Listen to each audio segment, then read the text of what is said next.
Makhluk hitam di tingkap rumah. Okey, dengar sini. Aku nak cerita satu kisah seram yang sampai sekarang pun buat aku meremang bila teringat balik. Kisah ni pasal seorang lelaki yang bernama Adam. Budak ni memang chill je, tapi satu kejadian ni betul-betul mengubah cara dia pandang benda-benda pelik. Adam ni dia gila basketball, macam betul-betul minat. Bila ayah dia belikan satu gelanggang bola keranjang siap dengan jaring tu, dia happy bukan main. Hari-hari dia main. Kiralah panas ke, petang ke, paling kurang setengah jam mesti dia dekat luar main seorang-seorang. Dekat sebelah rumah dia pula tinggal kawan baik dia, Monica nama dia. Diorang ni memang kawan daripada kecil, sebab rumah pun jarak sekangkang kera je daripada halaman rumah Adam. Dia boleh nampak terus tingkap rumah Monica, tempat dapur atau ruang tamu, tak pastilah. Tapi dia selalu juga pandang tingkap tu masa dia main, macam nak tengok kalau Monica tengah lalu ataupun tengah tengok dia main. Dia macam pelik sikit, tapi biasalah budak-budak kan. Satu hari Monica mesej dia, cakap nak pergi rumah nenek dia, tidur sana untuk beberapa hari. Adam ni terus down sebab tak ada geng nak main game ataupun lepak. Tapi dia okey je. Dia balas, okay, have fun. Beberapa jam lepas tu, Adam keluar main basketball macam biasa. Tengah dia shot main, dia ambil bola yang melantun. Lepas tu pandang arah tingkap rumah Monica, dan masa itulah dia terus kaku. Dia nampak ada satu benda hitam besar macam kotak betul-betul depan tingkap tu. Tapi dia tahu benda tu tak sepatutnya ada dekat situ, sebab biasanya dari situ dia boleh nampak lukisan tergantung dekat dinding rumah Monica. Tapi kali ni tak nampak langsung. Masa dia nak mula dribble balik, baru dia perasan benda tu bergerak. Rupa-rupanya bukan kotak. Benda tu macam badan manusia. Dan bila benda tu tunduk sikit, Adam nampak muka dia.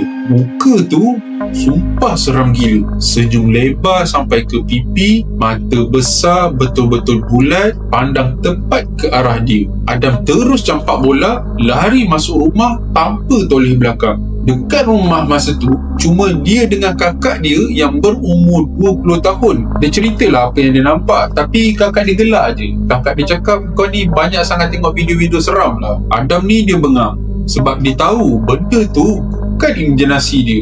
Dia pun terus mesej Monica, tanya, ada orang kat rumah kau tak? Monica pun balas, dia cakap tak ada. Masa tu Adam terus rasa meremang satu badan. Dia cerita apa dia nampak dekat Monica, dan peliknya Monica terus percaya. Dia siap nak bantau mak ayah dia lagi. Tapi mak ayah dia jenis tak percaya benda-benda mistik ni. Adam pun cubalah tenangkan diri dia malam tu, tengok TV, layan movie. Tapi dalam kepala tetap terbayang muka senyum panjang tu. Lepas beberapa bulan, dia dah mula lupa dah pasal kejadian. Sampailah satu malam, masa dia borak dengan Monica dekat Discord, Adam perasan suara Monica lain macam serak, lembik, tak macam biasa.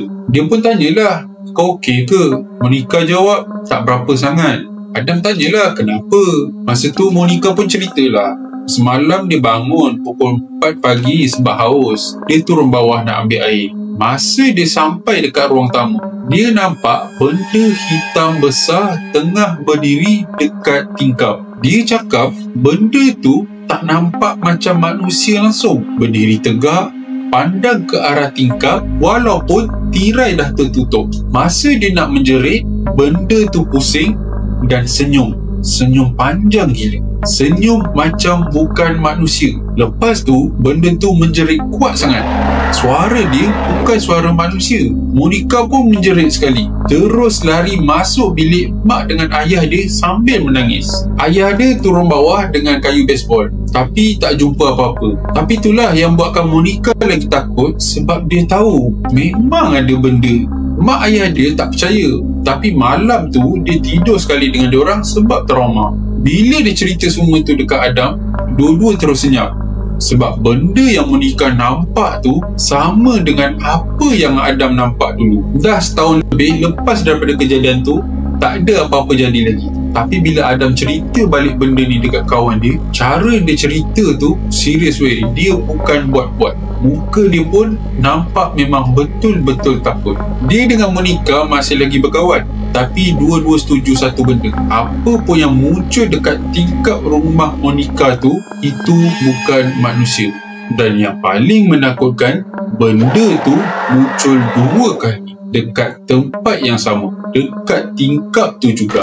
So guys, kalau korang berminat lagi untuk mendengar cerita-cerita jenayah yang sungguh kejam ataupun cerita-cerita paranormal yang menyeramkan, korang jangan lupa like, komen, share dan juga tekan button subscribe tu untuk video-video yang lebih menarik pada masa akan datang. Okay? Assalamualaikum.